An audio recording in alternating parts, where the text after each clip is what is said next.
Assalamualaikum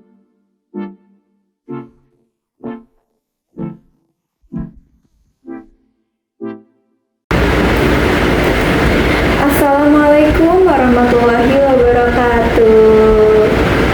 Selamat pagi semuanya. Gimana kabarnya hari ini? Baik? Sehat semuanya? Alhamdulillah sehat ya. Semoga teman-teman tetap sehat dan tetap semangat untuk mengikuti pembelajaran hari ini. Baik, sebelum masuk ke pembelajaran, alangkah baiknya kita berdoa terlebih dahulu. Kepada ketua kelas, silahkan dipimpin doanya ya. Berdoa selesai. Baik, selanjutnya, sebelum masuk ke pembelajaran, Ibu akan cek absensi terlebih dahulu ya. Kepada siswa yang disebutkan namanya, silakan bilang hadir ya. Ahmad Maulana hadir. Cici Rosanti hadir. Baik, sepertinya hadir semua ya. Alhamdulillah. Oke, kita langsung masuk ke pembelajaran ya. Kayaknya masih pada ngantuk nih teman-teman. Oke, kalau gitu kita tepuk semangat dulu deh ya. Kita tepuk semangat dulu. Tepuk semangat.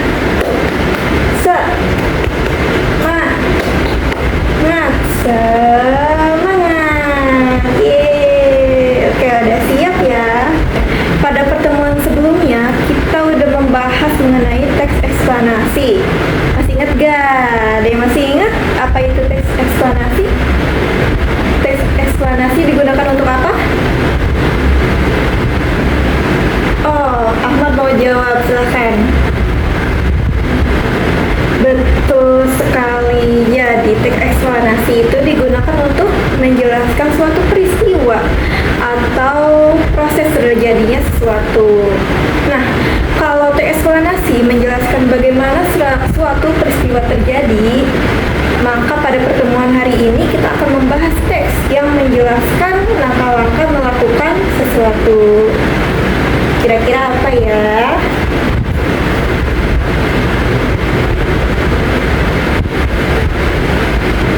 Oke, jadi hari ini kita akan belajar mengenai teks prosedur.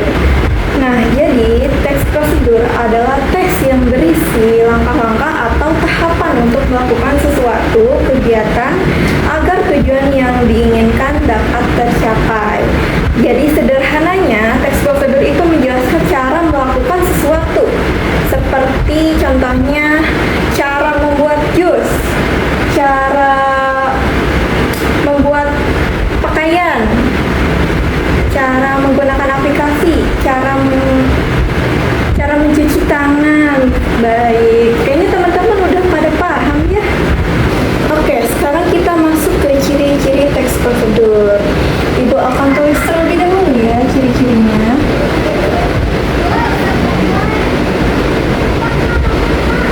Baik, jadi ciri yang pertama yaitu menggunakan kalimat perintah. Contohnya, siapkan 2 buah jeruk, siapkan air 2 gelas, siapkan apa? Siapkan tepung 2 gram, betul. Kemudian, ciri yang kedua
penutup. Oke, yang pertama tujuan. Bagian tujuannya itu berisi hasil yang ingin dicapai. Misalnya teman-teman ingin membuat tadi jus jeruk, hasil yang ingin dicapainya jus jeruk. Benar, jus jeruk agar bisa diminum di siang hari. Itu ya tujuannya. Nah, kemudian alat dan bahan. Alat dan bahan itu berisi perlengkapan yang digunakan, misalnya seperti gelas atau sendok, pisau, kompor, seperti itu ya. Kemudian langkah-langkah. Langkah-langkah berisi tahapan kegiatan secara urut. Ya, seperti yang dijelaskan ibu tadi, langkahnya harus urut, tidak boleh acak. Dan yang terakhir adalah penutup. Penutup biasanya berisi simpulan atau manfaat. Baik, jadi di sini ada contoh teks prosedur sederhana. Di sini ada contoh membuat teh manis. Alat dan bahannya ada teh, gula, air panas, dan gelas. Kemudian langkah-langkahnya, yang pertama siapkan gelas, kemudian masukkan teh ke dalam gelas, selanjutnya tuangkan air panas ke dalam gelas, kemudian tambahkan gula secukupnya, dan terakhir aduk hingga merata. Nah, dari contoh tadi terlihat bahwa langkah-langkahnya tersusun dengan jelas dan runtut. Baik, di sini ibu ingin bertanya sedikit. Kalau resep makanan termasuk teks prosedur atau bukan? Betul, termasuk ya. Terus, kenapa langkah-langkah dalam teks prosedur harus urut? Betul sekali, supaya tujuan yang diinginkan bisa tercapai dengan baik.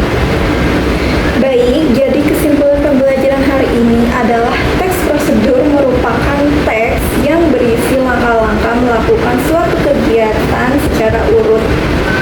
Teks prosedur memiliki ciri, struktur, serta jenis yang berbeda-beda. Nah, untuk tugas hari ini silahkan kalian membuat satu contoh teks prosedur sederhana dengan tema bebas.